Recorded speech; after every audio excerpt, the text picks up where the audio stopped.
And so we didn't tell him the whole story about kind of getting married at Burning Man 3.5 days after meeting one another. But when we did meet for really kind of the first proper time, I was up at their house in Connecticut, and I mean, he was just icing me so hard, like at the dinner table, not talking to me, not asking any questions. When we were playing ping pong, I like literally went up to play ping pong, and he like put his paddle down and like walked away. And I was like, "You've got to be kidding me!"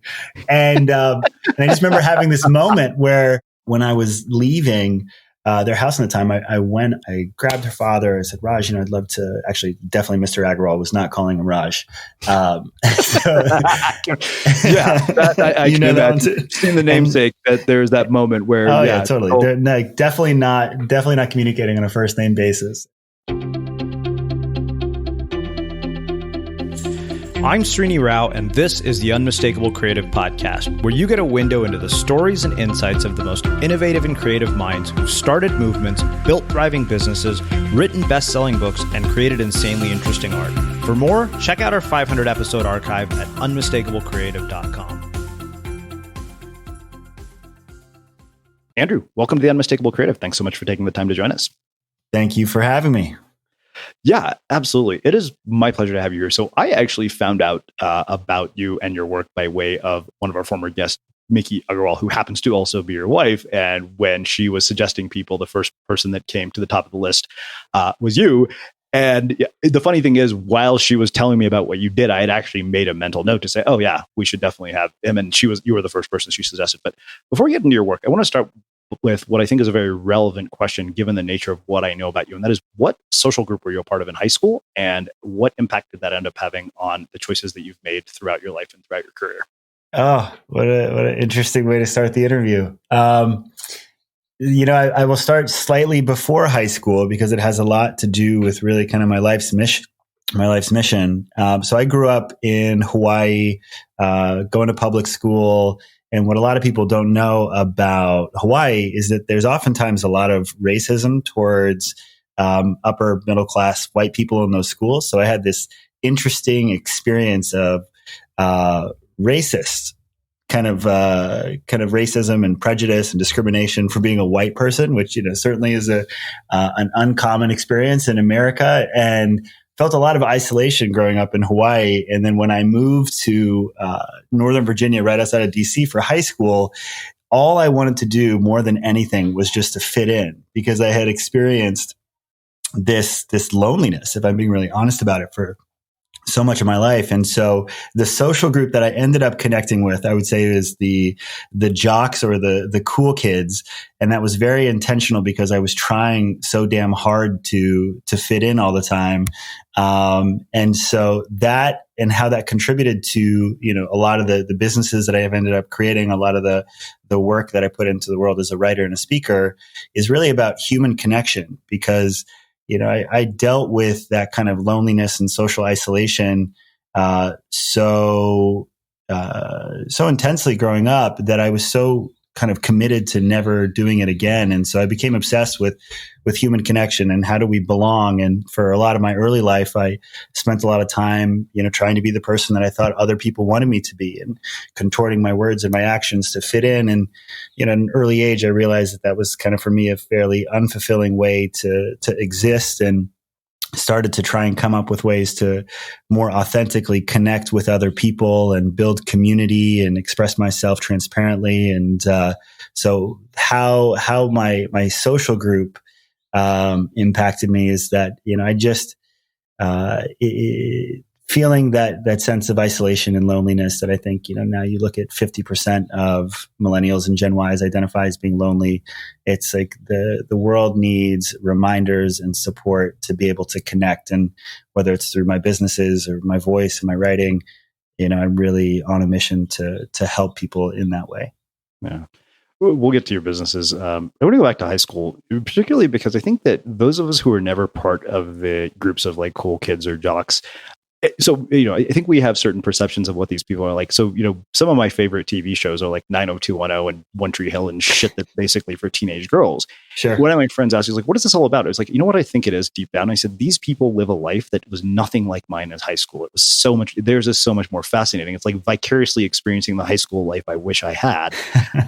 And I wonder, what misperceptions do you think that those of us who weren't cool have about people like, the ones that were in the groups you're in? Because I asked another guest, I said, does the hottest girl in school know she's the hottest girl in school? Yeah. Because I've always wanted to ask one of the girls from high school that, just to kind of, for my own research, to say, okay, did you know that everybody thought you were the hottest girl in school? Or was that a perception we created of you? You know what? Like, what is it? What does it even mean to be like in that group and popular? Like, what was that? I think that to be in that group meant that you had access to. It was a form of social collateral, right? It's like you had access to parties, to hanging out, to fun. So there was this idea that you had access. And I think as you get older, I forget who it was. There's a great commencement speech, and it says it was some news reporter, and they said, it's all high school all over again, of basically people in some sort of pecking order trying to jump up to the next level, and a lot of backsetting and some other stuff. And I hate that analogy because I hope it's not true. But in terms of the misconceptions that people have about popularity, I mean, I can speak from my own experience that, like, while I was having a lot of fun, like, again, so much of my early life was defined by seeking external validation, looking at other people to tell me that I was cool, smart, good looking, whatever that was.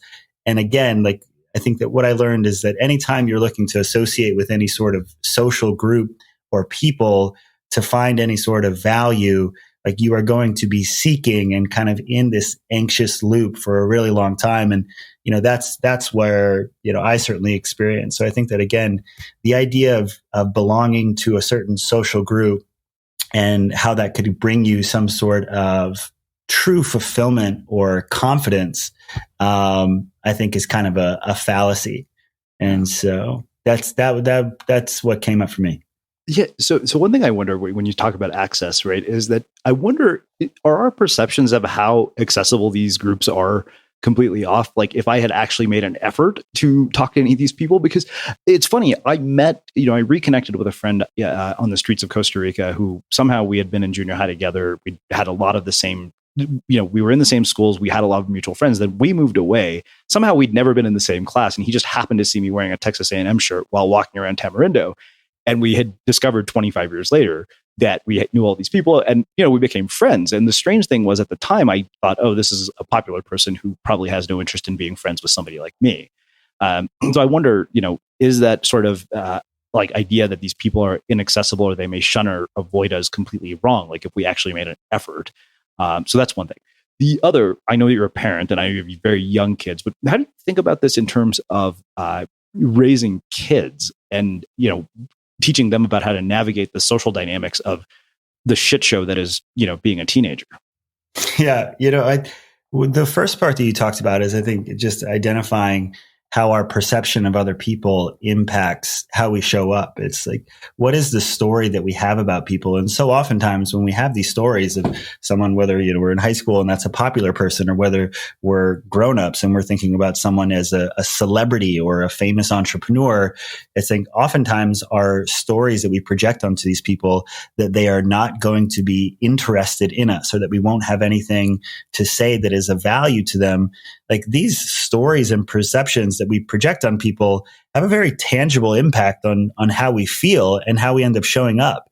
And it's like, I mean, I certainly can experience walking into a conference when I was 21 years old as the youngest entrepreneur there, and was like, I don't have anything that Richard Branson or Sean Parker is going to care about. And like, when I have that story about that person, it has a tangible feeling in my chest. I feel anxiety.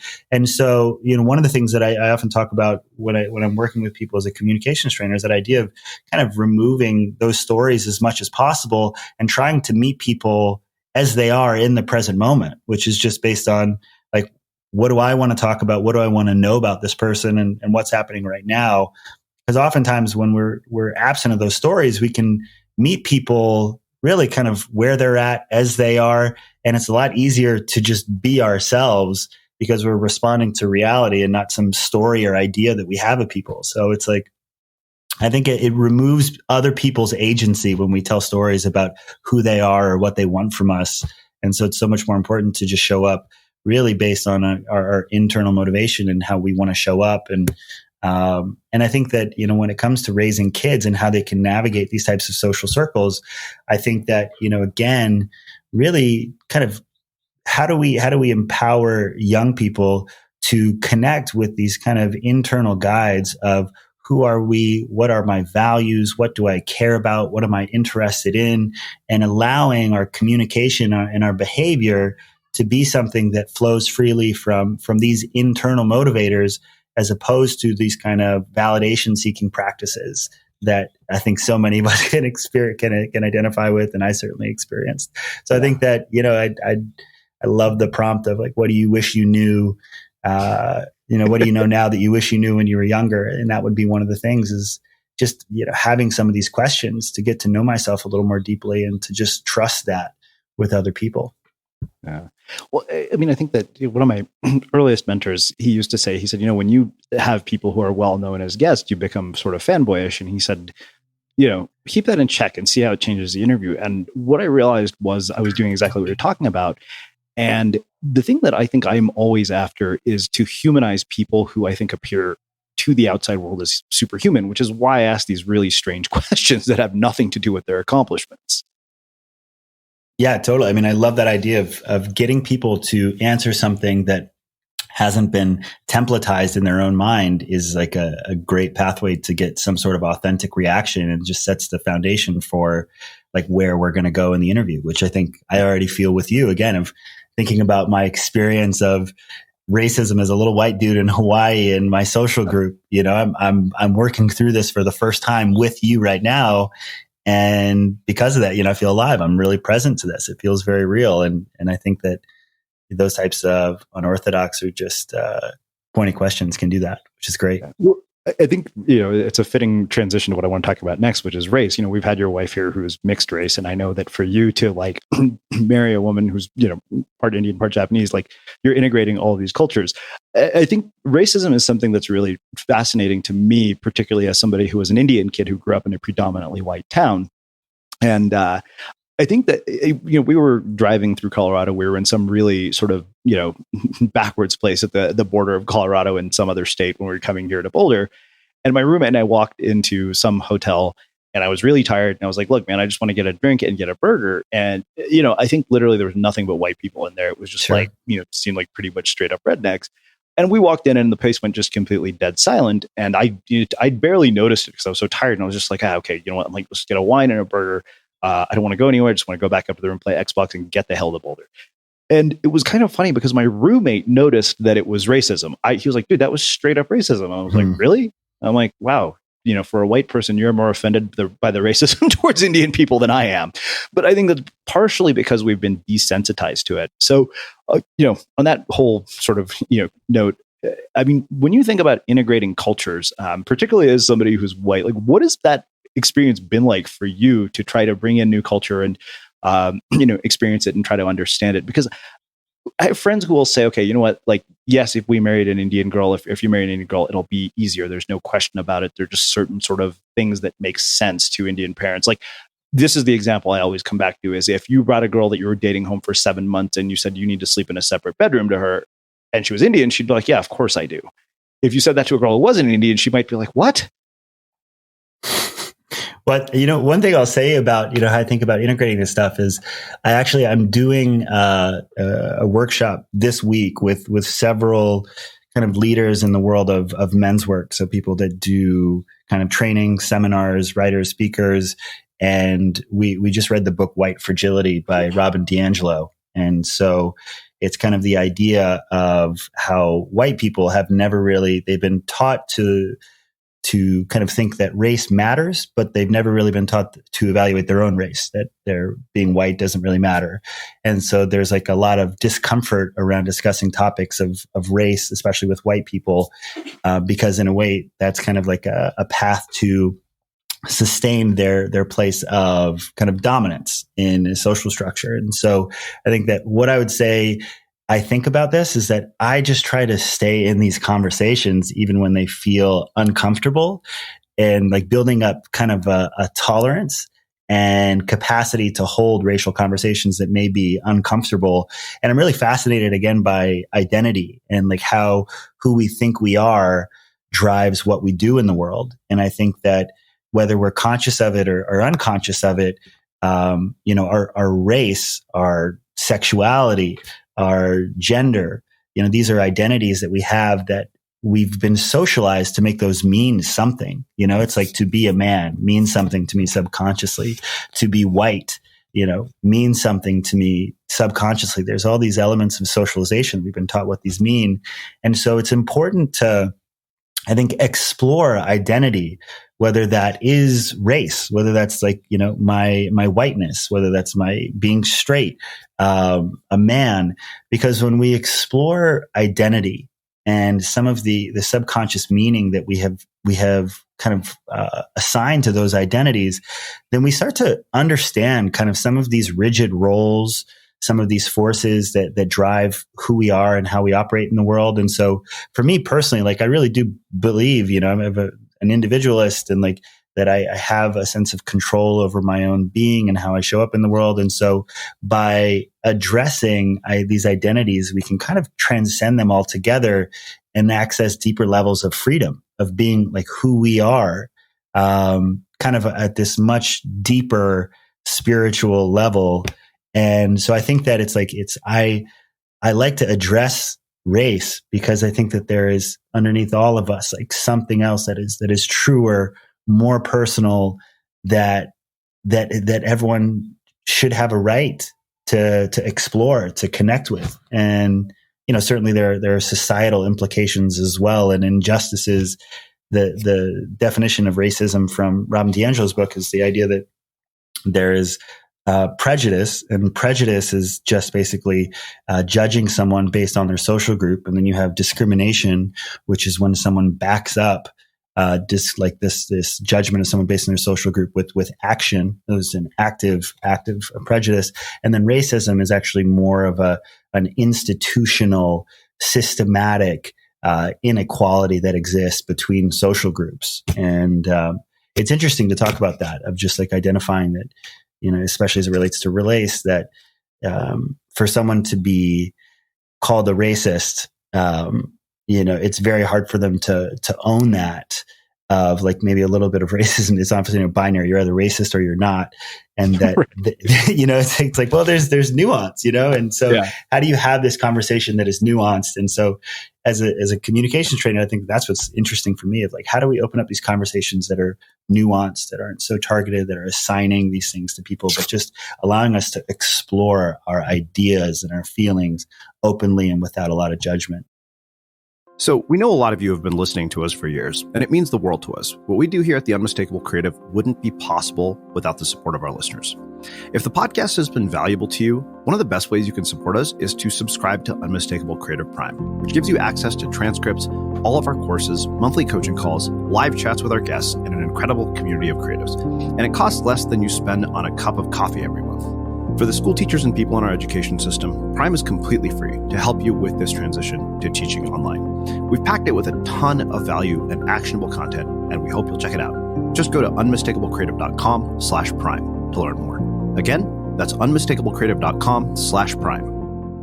It's funny you say that, because my roommate and I, we were living together, right around this quarantine, and we were, our mornings are ridiculous. We have the most absurd conversations. And he's like, we should start a podcast called Quarantine with a White Guy. I was like, yeah. He's like, you couldn't call it Quarantine, with a brown guy. He's like, because that would come across racist. And it just, it was kind of funny to me that we have to even think about it that way. One thing I wonder, as a person a white guy married to, a part Indian woman with an Indian father-in-law, out of the cultural experiences that have shocked you or been uncomfortable, weird, what are some of them? What are the things that have surprised you or been like, oh, wow, I didn't know that? Oh, man. This is probably the first time that I've told this on the air. Hopefully, Mr. Agarwal, you were not listening to this one, but I had... I've been known to get people to do that. So Mickey is 7.5 years older than I am, and she's an absolute powerhouse. And I don't know if she told this story on her episode, but Mickey and I decided that we were going to get spiritually married 3.5 days after meeting each other, which is a little unorthodox, especially for her conservative Indian father. And I can only so, and so we didn't tell him the whole story about kind of getting married at Burning Man 3.5 days after meeting one another. But when we did meet for really kind of the first proper time, I was up at their house in Connecticut, and I mean, he was just icing me so hard, like at the dinner table, not talking to me, not asking any questions. When we were playing ping pong, I like literally went up to play ping pong, and he like put his paddle down and like walked away. And I was like, "You gotta be kidding me!" And I just remember having this moment where, like, I made a decision in this relationship with Vicky, even though I was pretty young when I got into it, that like I was all in. I was going to see this thing through. I saw a future where she could be my life partner. Not that it was absent of challenges early on, because they certainly were there, but I was all in and committed to this. And so when I was leaving their house at the time, I went and I grabbed her father. I said, Raj, I'd love to actually, definitely Mr. Agarwal was not calling him Raj. I can imagine seeing the namesake that there's that moment where, totally. They're definitely not communicating on a first name basis. Yeah. And so we go back into, their rec room, and I sat him down. I was like, I'd love to have a moment to just communicate with you, Mr. Agarwal. And so I verbatim, I said, I wanted to declare my intentions, because there was a formality to the courting process that I think he had experienced and that he expected. And he was very protective of his daughter. And so I had this moment of declaring my intentions for his daughter, which felt very foreign and formal to me. But at the same time, it was this interesting moment of identifying kind of a cultural tradition and way of being that was not kind of formal or how I would conduct myself, or I think how I would conduct myself with my own children. But it was this moment of really without judgment, trying to meet him with where he's at. This is something that he learned from his parents and that they learned from their parents. And that if it was something that was important to him, like I wanted to be able to meet him in that place. And he shook my hand and looked me in the eyes for the first time. And we were great ever since then. It was a real transformation. But so it was an interesting cultural learning moment for me. Yeah, I can imagine. Because I was wondering, how quickly did that sort of tension dissolve? But I mean, if it dissolved that quickly, that's pretty amazing. I was always pretty good with parents. So and when I was very clear, I was like, this is not something that is just fun and games for me. It's like, I really do see a future with your daughter. I'd like to make her my wife one day. I'd like to make her the mother of my child if she'll have me. And I think that he felt that was true for me. And so he welcomed me into the Agarwal home. Yeah, well, I think meeting parents for any significant other, as intimidating as it is, meeting Indian parents takes that to a whole other level. I remember my brother-in-law, literally the first time we met him, my sister called me. She said, okay, we've been dating for 4 months. I think he's ready to start meeting family members, but he said he would much rather meet you first and before mom and dad. And I was like, yeah, that makes sense. I think I would feel the same way. And the poor guy ended up having to spend an entire weekend with my whole family. And I was like, wow, this guy must really like my sister. And how did he do? He did extremely well. There you go. It worked out. They're married now, so clearly. But yeah, no, I think so. Tell me about the work that you do. I mean, how has all this led to, sort of where you started? I mean, Mickey gave me an early hint of some of it, and I read up on some of it. But for the sake of our listeners, where does this career journey of yours start, and how does it lead to the things you're doing around men's work? Yeah, totally.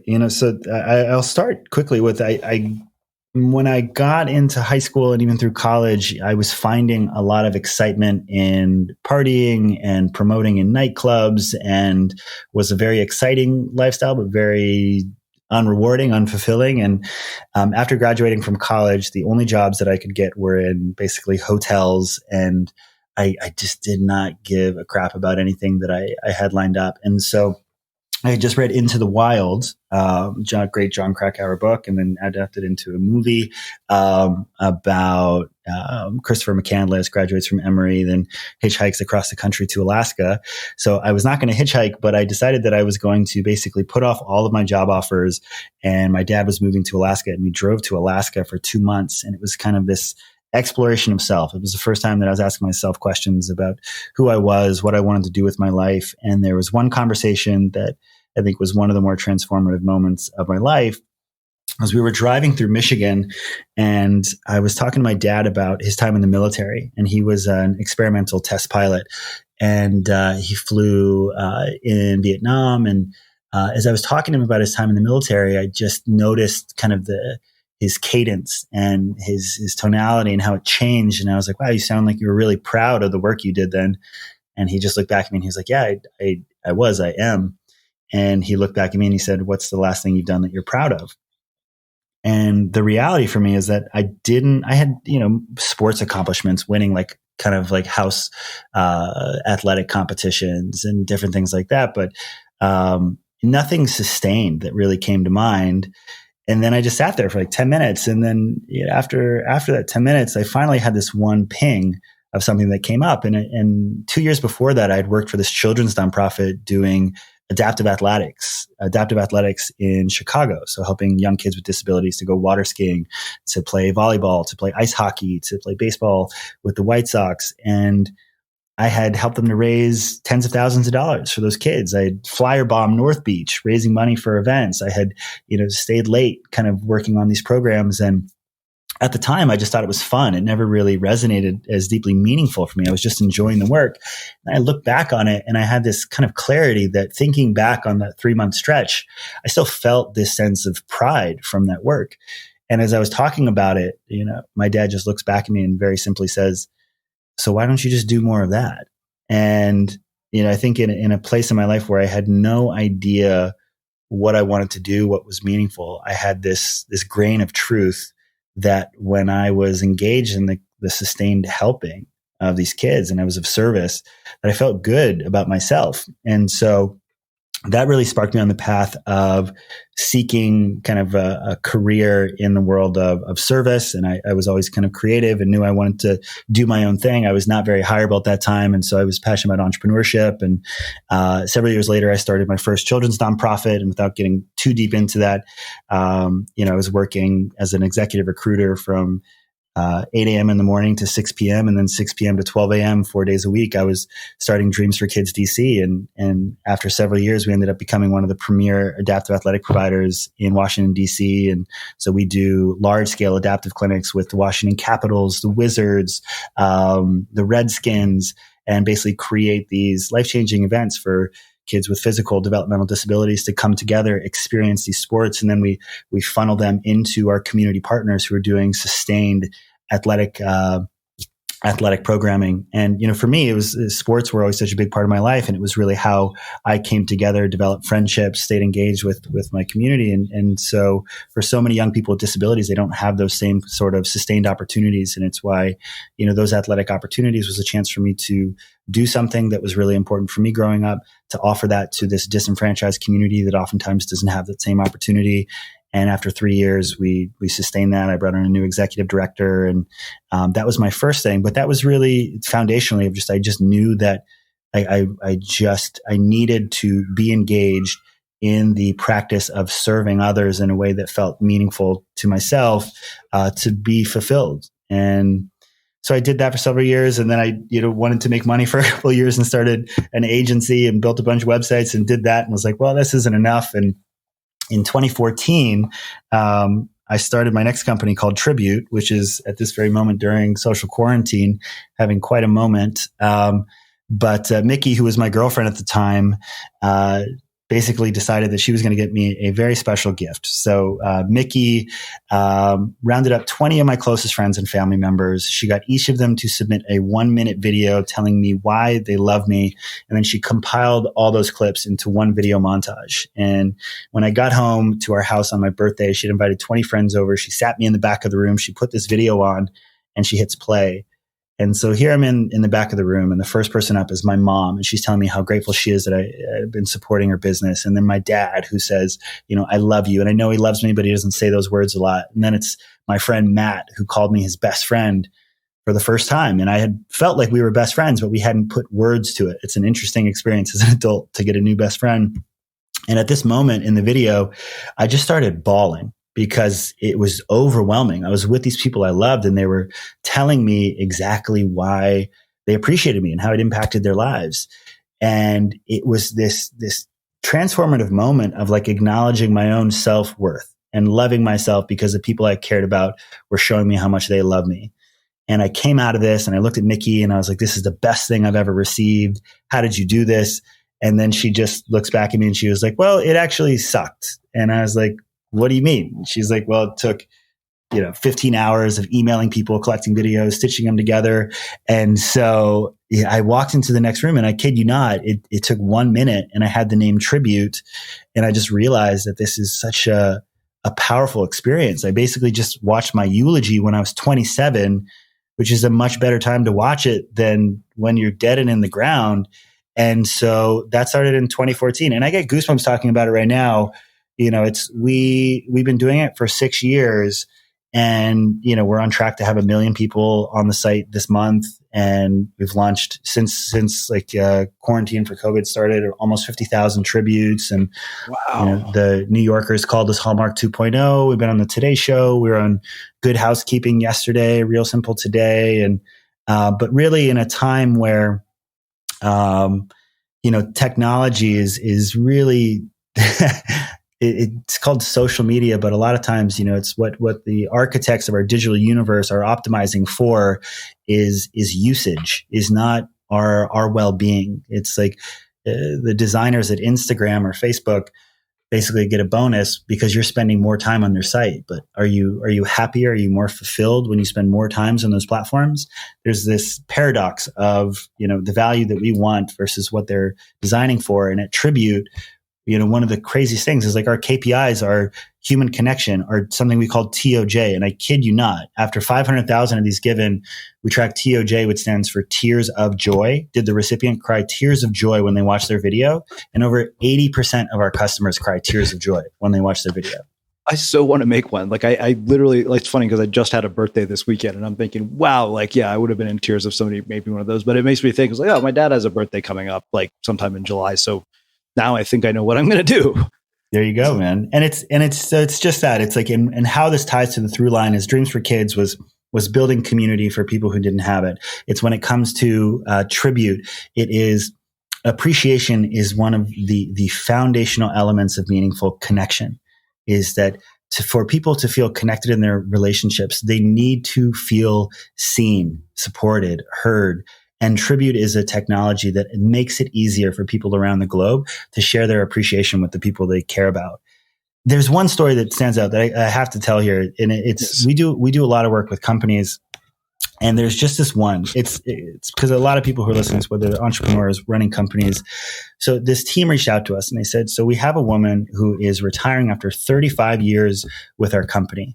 And I can't say the name of that company for privacy reasons, but so she had spent 35 years with this company. And we created this tribute video for her. It was about 45 minutes, and it was all of her colleagues, the bosses, the owner of the company. And so they sent her this video, and they showed it to her at the retirement party. They had a photo of it. And the next day, she sends me this photo of her watching it. She's crying, and she says, "Thank you so much. This was the most meaningful gift I've ever received." But the thing that I remember more than anything else, and again, I get goosebumps when I'm telling the story, is her last line was, "I didn't know they cared this much." Mm. And I just remember this sinking feeling in my chest. They didn't know they cared this much. And it's 35 years of your life at one company. But to have that experience, right? It's you're going to spend a third of your life working. If you spend 35 years at a company, that's honestly more time than you're probably going to spend with your kids. And so it's to not understand how appreciated you are. We all have so much appreciation for the people in our life. And so one of our core sayings is, if you have anything nice to say, say it all. There's no reason to keep that inside. And it's one of the easiest things that we can do to connect more deeply in our relationships. And so that's Tribute, which is, again, appreciation to foster meaningful human connection. And, in the process of building Tribute, I connected with an amazing life coach named Lauren Zander, who's also Mickey's coach, and she became my mentor and started training me as a life coach. And then I got introduced to a modality called Gestalt communication, which is this really powerful non-dogmatic facilitation framework that allows people to speak transparently about their present moment experience. And so in layman's term, that just means, how do you just get real with what it is that you're feeling and thinking in the moment with no hesitation or restrictions on what it is that you're saying? And so I started studying this modality and created my first men's group. And within 30 minutes of getting a group of guys together in a room, allowing them to explore their emotions, get real with the challenges, the joy of their experience. It just felt like one of the most connected experiences of my entire life. And so my latest venture, the Junto, is we do these monthly retreats and online weekly town halls where we basically facilitate these gatherings where men are empowered to explore their identity, what they've meant to mean as a man, who they are, what they're here to contribute, and learn the skills of what we call emotional mastery. How do they tap into their emotions, learn from them, and integrate them more proactively into their communication and their behavior. And so with that, that's kind of present day where we're at now. So a lot of people ask me which podcasts I recommend, and one of those is the Jordan Harbinger Show. Recently, he had an episode with Kobe Bryant, and since he's a good friend, I've actually got Jordan right here now to tell us a little bit more about that.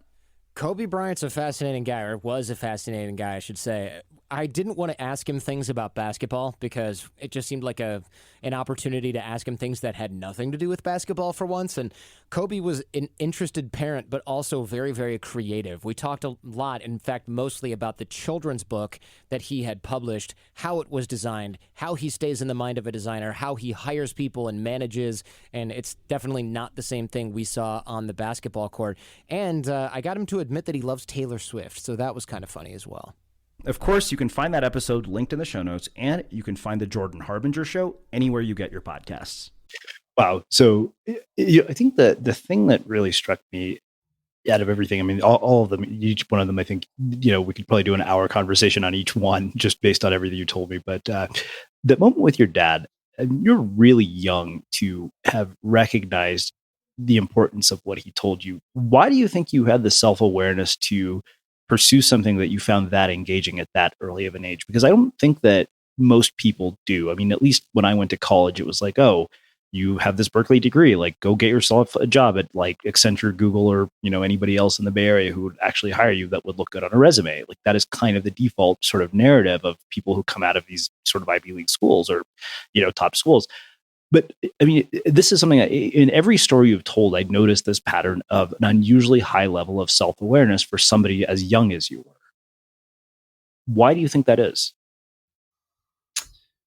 I mean, I would say that it is a lot of growing up around emotionally kind of available people. Like my mother was an author and a speaker, and we had these kinds of open conversations, and I was very fortunate to be brought up around people who were exploring themselves. And, at that point, when I heard that question of what are you proud of, the year before that, I had another conversation with a guy named Steve Robbins, who was one of my first mentors, and he was a career counselor at HBS and Babson for a while. And he was the first person, and he was like, what do you want to do after graduating from college? And I was like, I don't know, I'll like run nightclubs. And he was like, great. Why? He's laughing at me. And I was like, I don't know. He's like, well, what do you care about? And I was like, making money, women, and partying. And he laughed again. And I was like, okay, great. And then he said, do you know the difference between happiness and pleasure? And I said, no. What is it? And he said, pleasure is exciting, but ultimately fleeting. So it can feel good, but the kind feelings tend to go away immediately or shortly thereafter the experience is done. And he said, happiness is long lasting. And he said, it's like the feelings last kind of like days, weeks, months after the thing is gone. And it was this interesting context to think about, like, what are the things that I was feeling that were rewarding or that, occurred to me as good. And so when I had this moment of looking back to 2 years in the past, and I was thinking about how engaged I was with this nonprofit, I was just aware of how I felt. I felt the feelings that I felt 2 years ago in that moment looking back. And so again, I think that, there's so much truth to be found in our embodied experience. And it's like, I wasn't thinking about how important it was to live a life of service or to contribute. But I was just aware of like the positive feelings, the pride that existed in me when I was looking back on that. And so that's why I say I took that term, a grain of truth, my friend Azita, who uses it so beautifully, but that it was a grain of truth, is that like that thing, when I did that, I felt and I feel good about myself. Like that's just a truth. And when we connect to more of that truth of like, when I do this thing, when I speak this way, I feel good, I feel fulfilled, that it becomes easier to use those little nuggets of truth to direct our future action. And so for me, I think that I was open to that because I had been lucky enough to have those types of mentors in my life who gave me frameworks to understand my own experience. And it's why I love writing. I love speaking. I love working with young people, because I think that for me, it was always questions and frameworks that gave me the power to explore my own experience. And I think that, again, I want to make it, I want to, pass that same gift that I received from others and onto other people.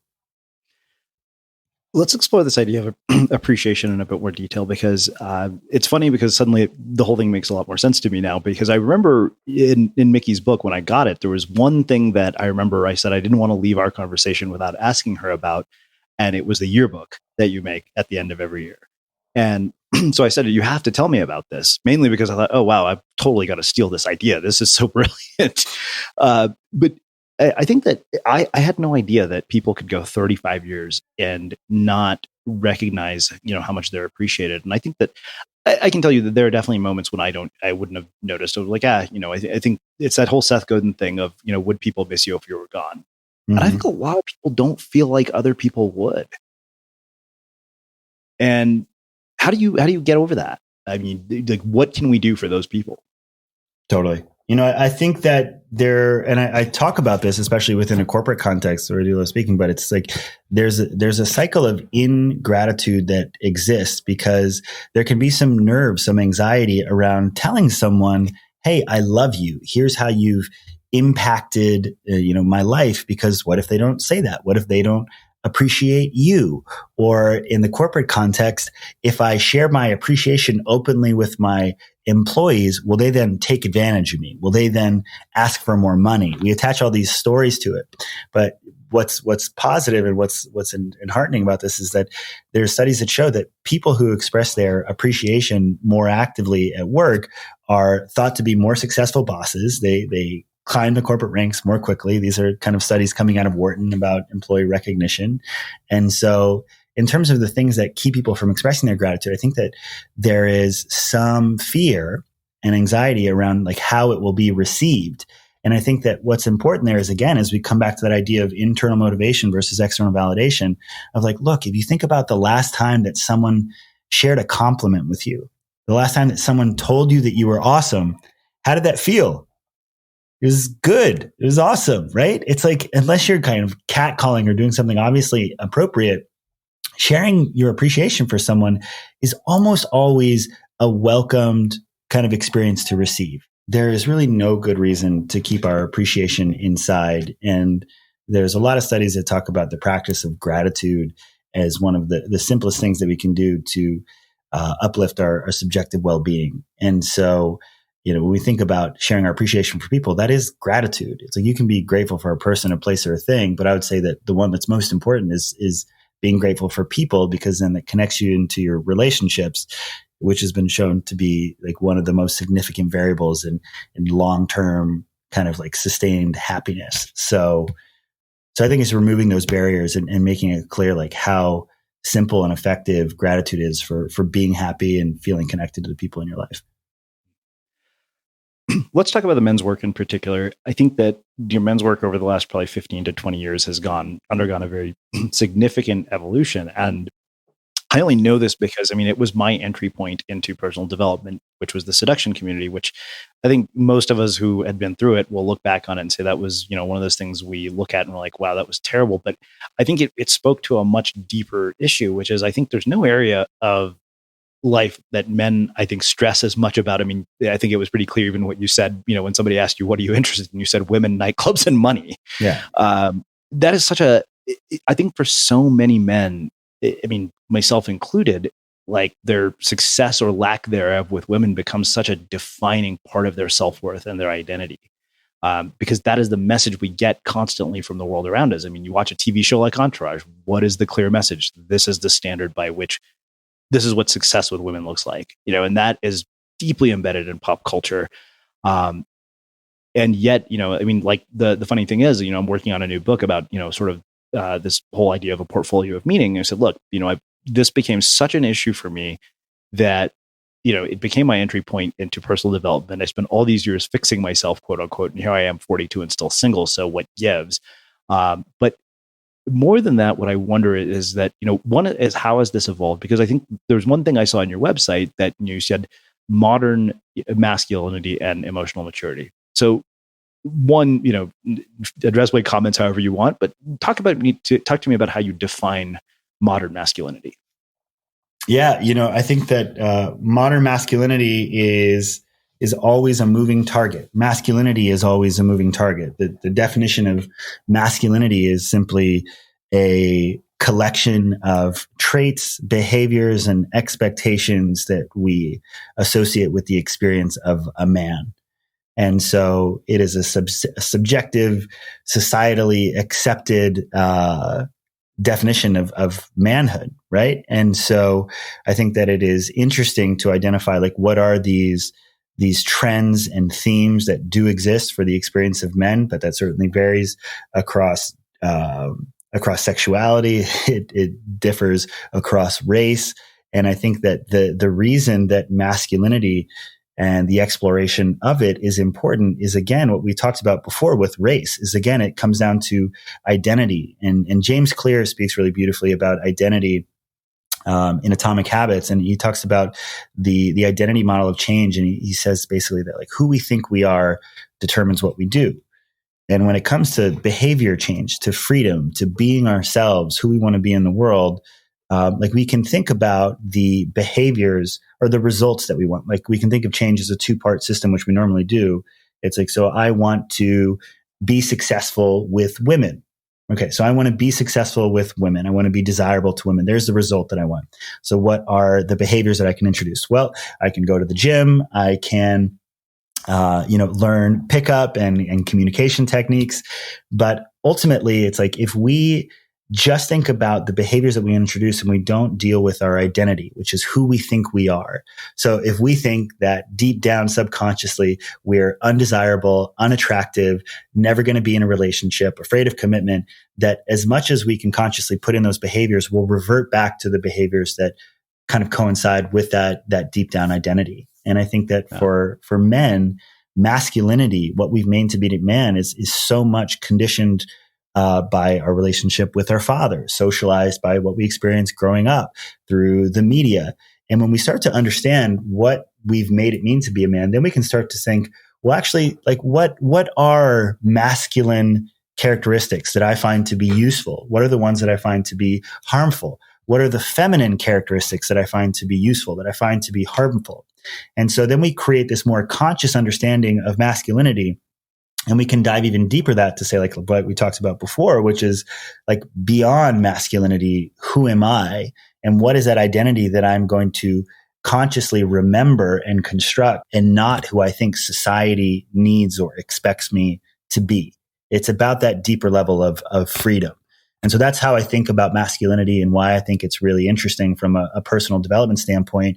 And again, it's like so many guys are looking for basically some way to escape their feelings, and whether that's unworthiness, unattractiveness, insecurity. And so they look for either numbing through video games and porn and drugs, alcohol, or through external validation, like I was, which was basically, again, like partying, like validation from women.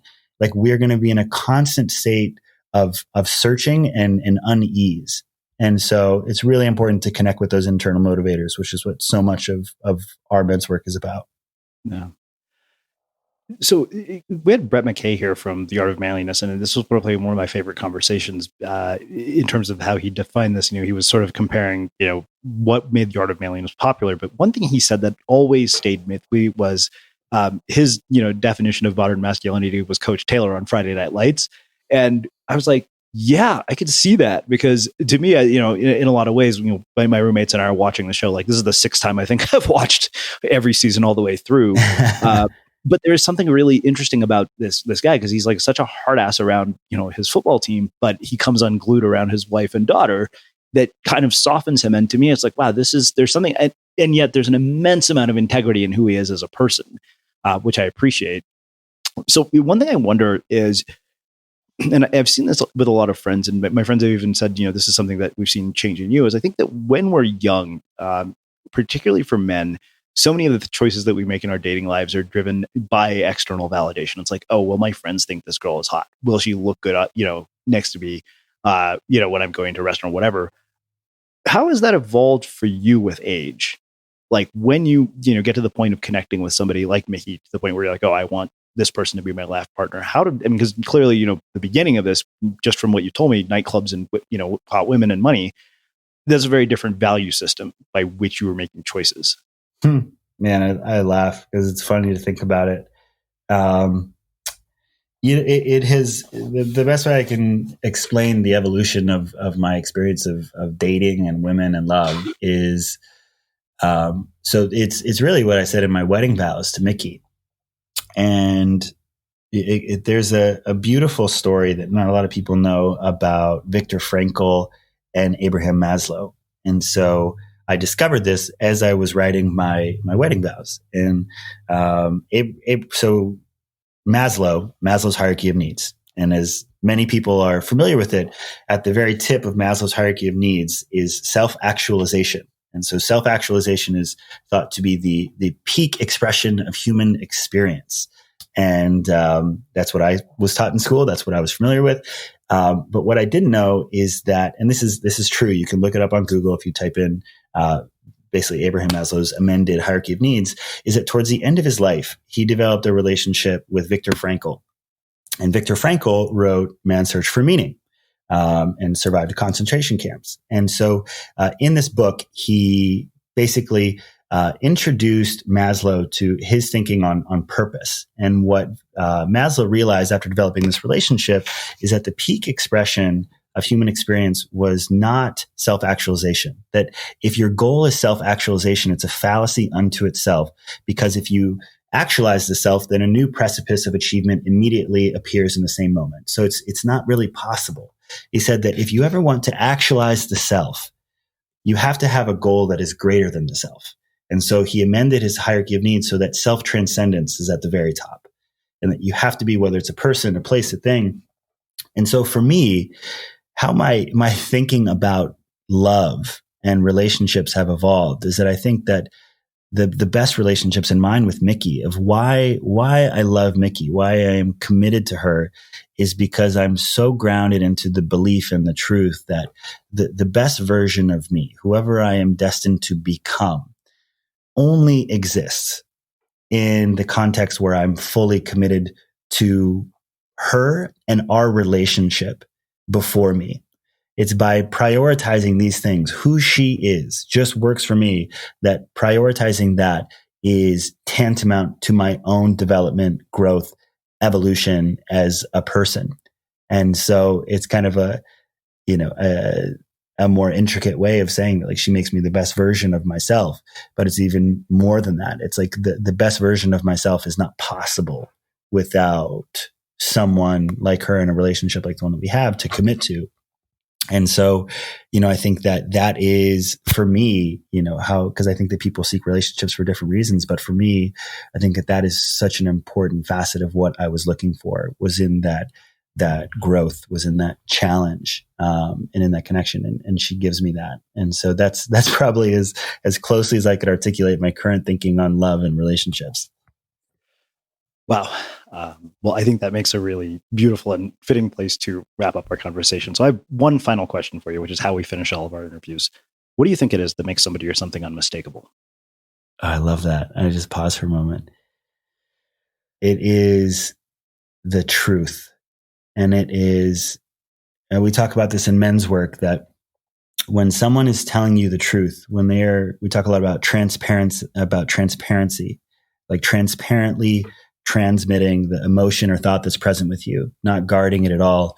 And that when you are in the presence of someone's truth, when they're speaking honestly and transparently about what they've experienced, what they're going through, or what's happening right now, we are biologically engineered to pay attention to emotion, to that real deep down truth. And it's like for thousands and thousands of years where we were nonverbal as a species, it's when someone was emoting, we're hardwired to connect, to pay attention. Something important is happening.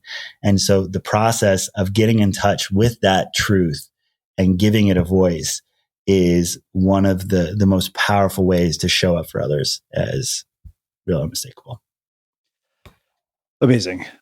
Well, I can't thank you enough for taking the time to join us and share your story and your insights with listeners. This has been powerful, provocative, like one of those conversations that I think I'm going to have to revisit time and time again. Man, and you're such a great interviewer. I love it. And as a student of communication, I've been smiling on this end, just with the questions. And I think, again, just giving people a chance to explore things that they're not thinking about. It's such a gift, and I really enjoyed it, man. So thank you for the questions. Where can people find out more about you, your work, and everything else that you're up to? Yeah, absolutely. So for people who want to give the most meaningful gift on earth, just go to tribute.co and you can check that out. And then for anyone who is a man or has a man in their life that they love that wants to, explore modern masculinity, emotional transformation, just check out wejunto.com. And would love to hear from you. My personal site's it's Andrew Horn. You can Google me and I'm the first one that shows up for speaking and stuff like that. Awesome. And for everybody listening, we will wrap the show with that. Did you know that every Sunday our community manager, Milena, sends out 10 key takeaways from episodes just like this one? All you have to do to receive it is sign up for our newsletter. Just visit unmistakablecreative.com/newsletter and you'll get them delivered right to your inbox. Again, that's unmistakablecreative.com/newsletter. If you enjoyed this episode or any of our other episodes, one of the biggest things you can do to support us is to leave us a review. Go to ratethispodcast.com/unmistakable and you'll see the ability to submit a review regardless of what app or device you're currently listening on. Again, that's ratethispodcast.com/unmistakable. Did you know that with Drizzly, you can get drinks delivered to your door in under 60 minutes? Yep. With Drizzly, the #1 alcohol delivery app, you can shop a huge selection of beer, wine, and liquor, including favorites like Don Julio and Bullet Bourbon. Plus, you can shop across multiple stores in your area to find what you want at the best prices. Download the app or visit drizzly.com. That's DRIZLY and use code SAVE to save $5 on your first order today.